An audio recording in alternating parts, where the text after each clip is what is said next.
Ano nga ba ang mga maling madalas gawin ng mga business owners?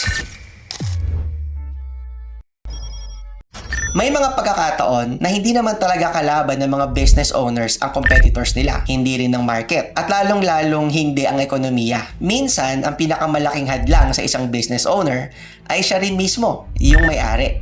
Masakit ito pakinggan, pero totoo. Maraming negosyong hindi lumalaki, hindi dahil pangit ang produkto, kundi lahat nakasandal sa business owner. Ito yung tipong lahat ng approval sa kanya, lahat ng desisyon sa kanya din, lahat ng problema sa kanya.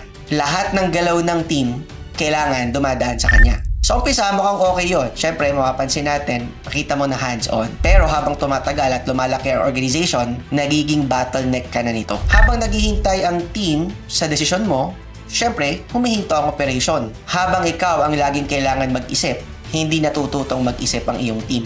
At habang ikaw ang sentro ng lahat, hindi talaga ang business ang lumalaki. Responsibilidad mo lang ang totoong dumadami. At dito pumapasok ang pangangailangan sa totoong sistema. And yes, dapat magaling ka. Pero hindi sapat na ikaw lang ang pinakamatalino sa business mo. Kailangan mong gumawa ng proseso, kailangan mong mag-train ng team, kailangan mong gumamit ng tools, technology, systems na kaya tumakbo kahit hindi ka nakatutok kada minuto.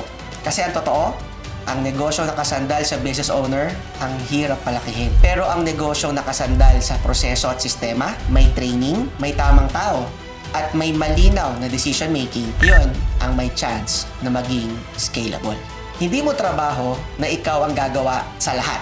Ang trabaho mo, bumuo ng negosyo na may sistema na gumagalaw kahit wala ka. The truth of the matter is, kapag lahat umiikot sa'yo, hindi negosyo ang nabuo mo. Trabaho lang yan na may mas malaking pressure. Pero kapag may sistema, may tamang tao, at may tamang direksyon, doon nagsisimula ang totoong negosyo.